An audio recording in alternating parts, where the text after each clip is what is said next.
Las asociaciones público-privadas han representado buenos negocios para grandes empresas y malos para la mayoría de los mexicanos.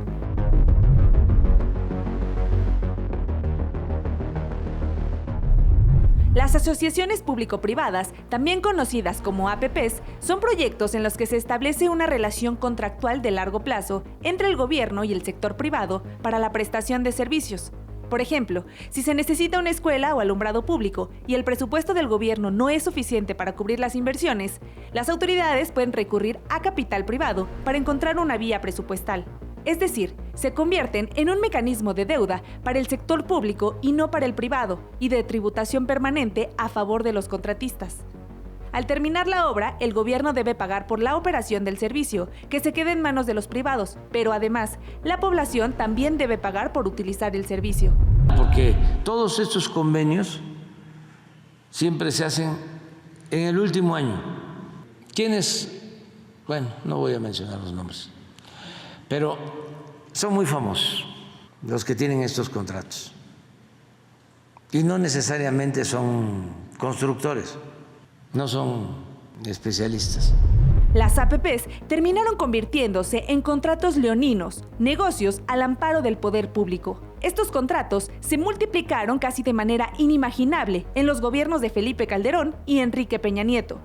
Bajo el esquema de APPs se construyeron gasoductos, carreteras, hospitales y cárceles, muchos de ellos otorgados a amigos y empresarios influyentes.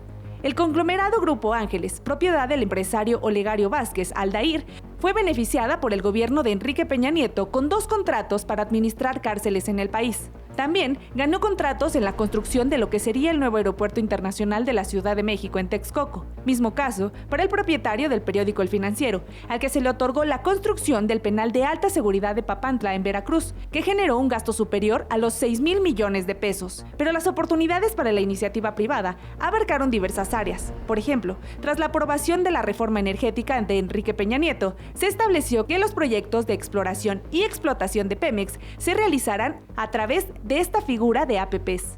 Los proyectos de APP se clasifican en puros, que son cuando los pagos por el servicio brindado por el privado provienen de recursos del gobierno. Mixtos, cuando los pagos provienen de recursos del gobierno y de tarifas cobradas a los usuarios. Y los autofinanciables, que son aquellos donde los pagos por el servicio ofrecido por el privado provienen en su totalidad de las tarifas cobradas a los usuarios. La actual administración estableció con los empresarios favorecidos por esos contratos un puente de negociación. Ahora, ¿qué opciones hay cuando uno enfrenta un problema así?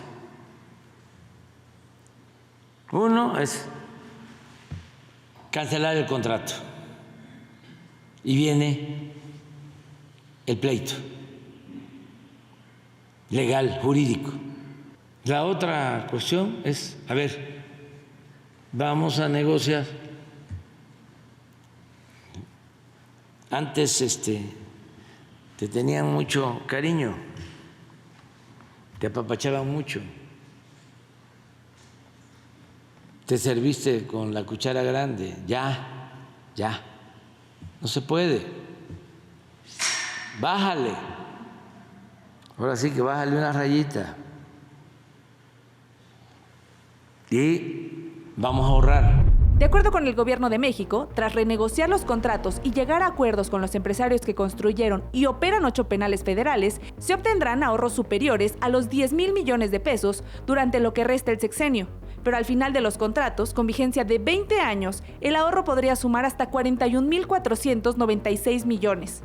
También se lograron acuerdos para los contratos otorgados en carreteras y se buscan opciones para 9 hospitales ubicados en los estados de Yucatán, Chiapas, Tabasco y el Estado de México. En el caso del mantenimiento de las carreteras, 1,000 millones de ahorro por año, que es lo que estamos destinando a los caminos de la montaña de Guerrero. En el caso de los hospitales, que es lo que les vamos a plantear, se los compramos ya. Hagamos un avalúo y te pagamos lo que cuesta el edificio y los equipos. Canal 14.